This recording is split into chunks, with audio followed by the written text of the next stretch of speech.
आप सभी को मेरा सादर नमस्ते। आज के इस वीडियो में महाभारत का एक प्रसंग है। एक दिन द्रौपदी अपने आश्रम के बाहर खड़ी हुई थी। उस दिन मौसम बहुत ही सुहाना था। ठंडी ठंडी हवा चल रही थी। तभी एक सुंदर सा फूल हवा के साथ बहता हुआ द्रौपदी के पास आकर गिरा। द्रौपदी ने वो फूल उठाया और भीमसेन के पास पहुंची और बोली, स्वामी, आप तो श्रेष्ठ गदाधारी हैं, बहुत ही बलवान हैं। क्या आप गंधमादन पर्वत से मेरे लिए ये दिव्य पुष्प ला सकते हैं? द्रौपदी की ये इच्छा जानकर भीमसेन अपनी गदा उठाकर गंधमादन पर्वत की ओर चल पड़े। चलते चलते वो पहाड़ों की घाटियों में जा पहुंचे, लेकिन फिर उनके बढ़ते हुए कदम अचानक रुक गए। उन्होंने देखा कि मार्ग में एक बड़े से पत्थर पर एक वृद्ध वानर बैठा हुआ है, जिसकी पूंछ भीम के रास्ते में बिछी हुई थी, जिसे लांघे बिना भीम आगे नहीं बढ़ सकते थे। इसीलिए वो रुक गए और अपनी शक्ति और बल के अहंकार से बोले, हे वानर, अपनी पूंछ मेरे मार्ग में से हटाओ, मुझे आगे की ओर जाना है। वृद्ध वानर, जो कि स्वयं हनुमान जी थे, वो गदाधारी भीम को पहचान गए। भीम ने जब उन्हें पूंछ हटाने के लिए कहा तो हनुमान जी ने कोई उत्तर नहीं दिया और वो चुपचाप बैठे रहे। इस पर भीम ने अपने अहंकारी स्वर में फिर से कहा, हे वानर, सुना नहीं तुमने? मुझे आगे की ओर जाना है, अपनी पूंछ मार्ग में से हटाओ। तुम वृद्ध हो, इस कारण मैं तुमसे कुछ नहीं कह रहा हूं, वरना। यह सुनते ही वृद्ध वानर ने भीम की तरफ देखा और बोले, अरे भैया, तुम तो देख सकते हो कि मैं एक वृद्ध वानर हूँ, अस्वस्थ हूँ और शरीर से बहुत ही दुर्बल हूँ, इसीलिए तो मैं लेटा हुआ हूँ। मेरे अंदर इतनी ताकत नहीं है कि मैं अपनी पूंछ को स्वयं हिला सकूं। लेकिन तुम तो बड़े ही बलवान दिखाई पड़ते हो, तो तुम ही थोड़ा कष्ट कर लो भाई। तुम ही मेरी पूंछ को अपने मार्ग से थोड़ा सा सरका दो और आगे की ओर बढ़ जाओ। भीम को ये बात सुनकर बड़ा ही क्रोध आया। उसने सोचा कि क्या ये वानर अपनी पूंछ भी नहीं हटा सकता?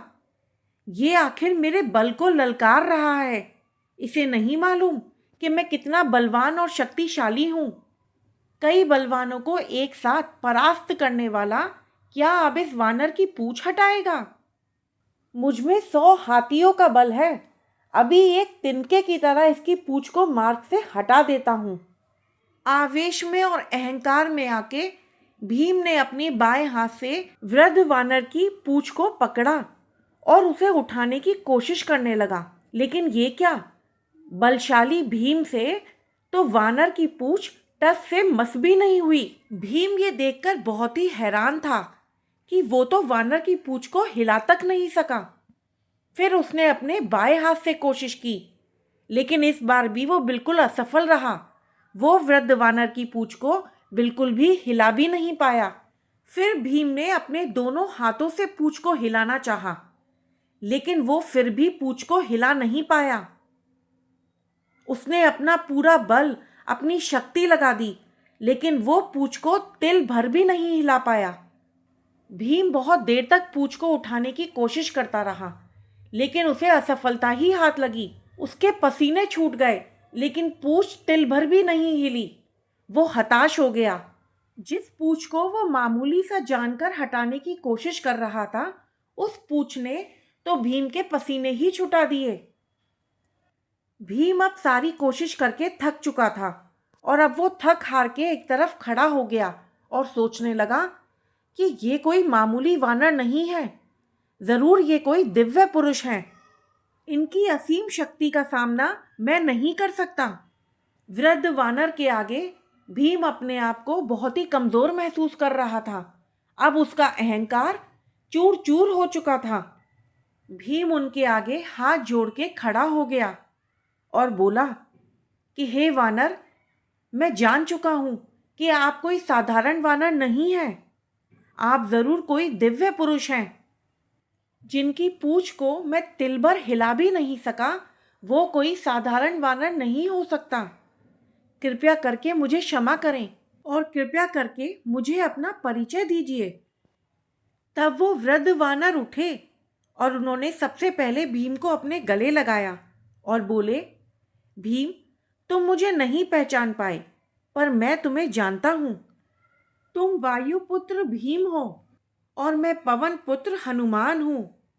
भगवान श्री राम का परम भक्त हूँ और अपने प्रभु श्री राम का सेवक हूँ। मैं अपने प्रभु के आदेश पर ही तुम्हारे मार्ग में आकर लेटा था, ताकि मैं तुम्हारे अहंकार को खत्म कर सकूं, तुम्हें यह एहसास करा सकूं कि कभी भी अपनी शक्तियों पर अभिमान नहीं करना चाहिए, क्योंकि तुम्हें सब कुछ ये परमात्मा से मिला है। तुम्हारी शक्ति, तुम्हारा बल, तुम्हारा ये शरीर, सब कुछ तुम्हें परमात्मा से मिला हुआ है। भीम को अब हनुमान जी की बात समझ आ चुकी थी और उन्हें अपनी गलती का भी एहसास हो गया था। तो दोस्तों, अगर आपको ये कहानी अच्छी लगी हो तो कृपया करके इसे लाइक ज़रूर कीजिए और मेरे चैनल को सब्सक्राइब करना ना भूलें।